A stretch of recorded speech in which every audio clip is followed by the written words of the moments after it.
I was inverted when Destiny arrived, smelling of burnt circuits. In the pulsing red alerts of Orbital Relay Outpost Delta 9, I was just Captain Devon. A man holding a station together with sarcasm and recycled socks. My only company, the droid Moxie, diagnosed my situation. You are either about to be electrocuted or invent new jazz. I was just tired. Tired of the junk bucket station, the failed calls from Earth, the profound, echoing silence of being the last single human in the cosmos. That's when I did something profoundly stupid. I stepped to the obsolete deep-range console and yelled at the void. "Attention, Galaxy! Is there anyone out there who wants to marry me?" I offered mediocre dehydrated lasagna and mismatched socks. I was joking. The universe, it seems, was not. The console flared crimson. The station's groans fell silent. "Moxie," I whispered, "tell me that was you." "Nope," the droid squeaked, already hiding. "Oh, very much no." The main screen flashed an alien sigil, a half-moon cradling a drop of blood. A voice, velvet-dipped in moonlight, resonated. "I accept. Your proposal has been received." It was sarcasm, I yelled. But the void had already answered. Outside, a shadow detached itself from the stars. It wasn't a ship. It was an obsidian cathedral, a predator that docked without permission, sealing the hull like a coffin lid. The airlock hissed. She was tall, armored in wet ink, eyes like galaxies, and long elven ears tuning into unknown frequencies.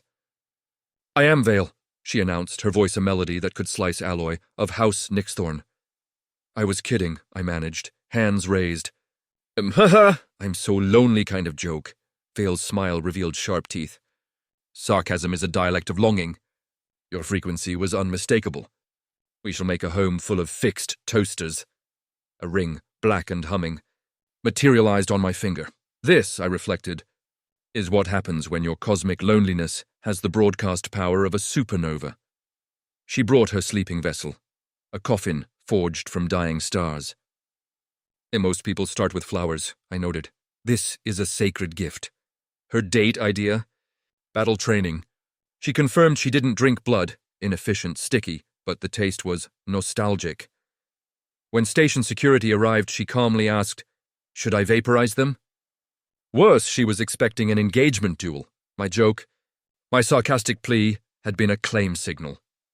The Council of Drenhall was already en route, eager to challenge for the prize of me. We met on Serra 4, a satellite of crystalline sands. The arbiter, Tyalene, radiated ancient judgment. "You are the one who screamed into the dark." This wasn't combat. It was a rite of intent. Under pressure, I spoke my truth. I didn't know the rules. I didn't know I was on galactic Tinder with the duel to the death filter on. I admitted my fear, my desire for choice. The glowing crystals turned green. Vale then spoke her intent. To protect, not possess. The arbiter acknowledged the bond, unsealed but recognized. We survived, only to find a new message. The Zelmar Republic, academic, bureaucratic, was sending a delegate for honor sync trials. I was trending. Vale trained me, not for combat, but for balance. You only have to remain yourself. The Zelmar delegate, Kizan, was a 6-foot bioluminescent jellyfish who communicated in chords. I was on trial for my existential consistency. Kizan asked 3 questions that stripped me bare. "Who are you when unseen?"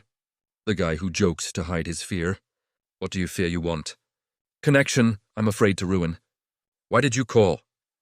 "Because I was tired of being alone. My coherence," Kizan declared, "exceeded probability." I had passed. A 3rd invitation arrived, a summit of emotional anomalies from the Threx who weaponized philosophy. Vale forbade it. They were offering rare desserts, fermented with ambient tension. We declined with a cat gif. In the quiet, I faced Vale. "Is this real?" "It is real to me," she said, her voice soft. "I'm drawn to unpredictability. You are not logical, but you are sincere." I asked if it was meant to happen. She replied, "Meaning is a story we choose to believe." "I choose this one," then Moxie screamed. My original signal, my joke, hadn't stopped. It had amplified, gone viral, triggering a chorus of replies from across the galaxy. Kaizen reappeared. Your resonance has fostered unprecedented alliances. You are a symbol, a bridge. Vale offered the choice.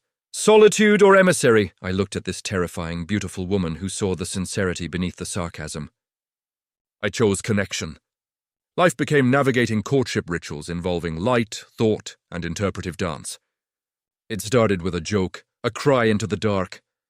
But the universe answers in ways we cannot predict.